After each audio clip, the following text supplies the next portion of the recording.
Perimenopause म्हणजे काय, त्याची लक्षणे कोणती आणि त्यावर कोणते उपचार केले पाहिजेत हे आज आपण आजच्या व्हिडिओमध्ये बघणार आहोत. सो व्हिडिओ संपूर्ण बघा.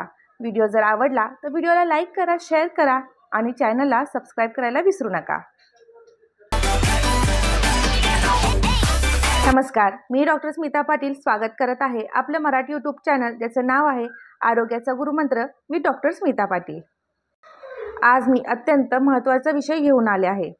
पाळी बंद होण्यापूर्वी स्त्रियांच्या शरीरामध्ये होणारे महत्त्वाचे बदल म्हणजेच पेरिमेनोपॉज. हे बदल अनेक स्त्रियांना गोंधळात टाकतात, त्यामुळे या टप्प्याची पूर्ण माहिती असणे अत्यंत महत्त्वाचे आहे. पेरिमेनोपॉज म्हणजेच मेनोपॉज येण्याच्या आधीचा संक्रमक काळ. हा काळ सरासरी 40 वयापासून चालू होतो तो मेनोपॉज होईपर्यंत, जो की सरासरी 50च्या आसपास असतो, इथपर्यंत चालतो. या काळात कोणते शारीरिक आणि मानसिक बदल घडून येतात हे आपण पाहूया. 1. पाळी अनियमित होणे. यामध्ये पाळी लवकर किंवा उशिरा येते, रक्तस्राव हा कमी किंवा जास्त होतो किंवा पाळी ही काही महिन्यांनी येऊ शकते.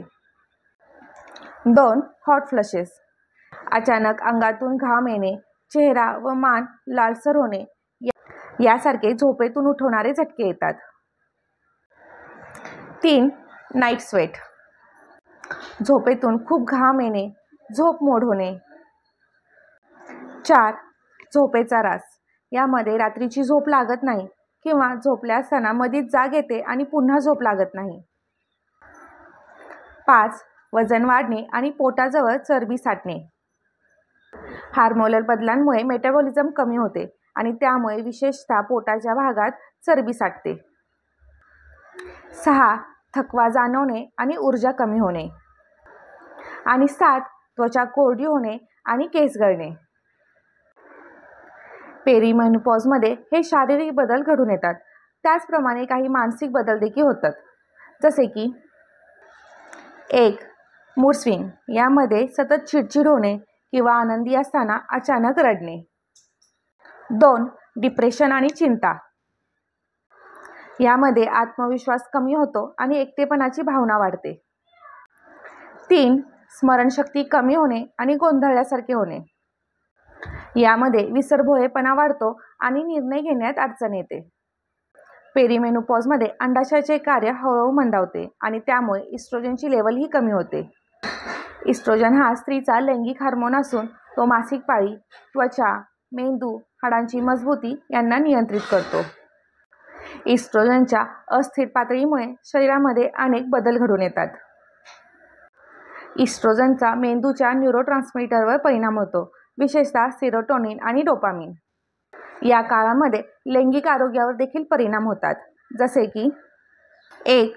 योनीत कोरडेपणा. 2. लैंगिक इच्छा कमी होणे म्हणजेच लिबिडो कमी होणे. 3. लैंगिक संबंधादरम्यान वेदना. पेरिमेनोपॉज आला आहे याचे निदान आपण कसे करू शकतो?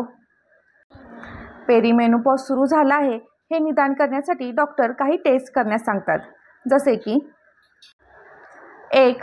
FSH follicle stimulating hormone test. 2. Estrogen level test. आणि 3. थायरॉईड आणि व्हिटॅमिन डी टेस्ट. या टेस्टमार्फत आपण पेरिमेनोपॉजचे निदान करू शकतो. पेरिमेनोपॉजमध्ये हार्मोनल बदलांमुळे स्त्रियांमध्ये काही शारीरिक आणि मानसिक बदल घडून येतात. हे शारीरिक आणि मानसिक बदल यांमुळे स्त्रियांना काही त्रास सहन करावा लागतो. तर हा त्रास कमी करण्यासाठी आपण कोणते उपचार करू शकतो? 1. Hormone replacement therapy.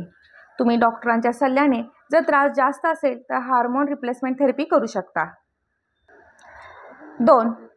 कॅल्शियम आणि व्हिटॅमिन डी सप्लिमेंट घेणे ह्या काळात फायदेशीर ठरते.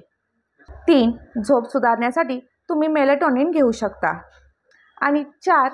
जर तणाव जास्त वाटत असेल आणि गरज असल्यास तुम्ही मानसिक आरोग्य तज्ज्ञांचा सल्ला घेऊ शकता. पेरिमेनोपॉज काळातील लक्षणांची तीव्रता कमी करण्यासाठी तुम्ही तुमच्या जीवनशैलीमध्ये काही बदल करू शकता, जसे की 1. आहारामध्ये हिरव्या पालेभाज्या, कडधान्य, दूध, बदाम यांचा समावेश करा. 2. व्यायाम, योगा आणि ध्यान तुम्ही करू शकता. या काळात चालणे आणि स्ट्रेंथ ट्रेनिंग देखील फायदेशीर ठरते. 3. तणाव नियंत्रित करण्यासाठी तुम्ही म्युझिक थेरपी किंवा प्राणायाम करू शकता. आणि 4. झोपेच्या वेळा या ठरवून ठेवणं. पाळी पूर्णपणे थांबण्याचे लक्षण कोणते? सलग 12 महिने जर पाळी आली नाही तर मेनोपॉज आला आहे असे समजावे. या काळाला घाबरून न जाता ही एक नैसर्गिक प्रक्रिया आहे आणि ही आपल्या आयुष्याची नवीन सुरुवात आहे असे समजावे. पेरिमेनोपॉज ही एक नैसर्गिक प्रक्रिया आहे, परंतु तिच्या लक्षणांमुळे काही स्त्रियांना शारीरिक आणि मानसिक त्रास सहन करावा लागतो. योग्य माहिती आणि वैद्यकीय सल्ला घेतल्यास हा टप्पा सुलभ होऊ शकतो. ही माहिती जर उपयुक्त वाटत असेल तर व्हिडिओला लाईक करा, शेअर करा आणि अशाच आरोग्यविषयक माहितीसाठी आरोग्याचा गुरुमंत्र विथ डॉक्टर स्मिता पाटील या चॅनलला सबस्क्राईब करायला विसरू नका. थँक्यू.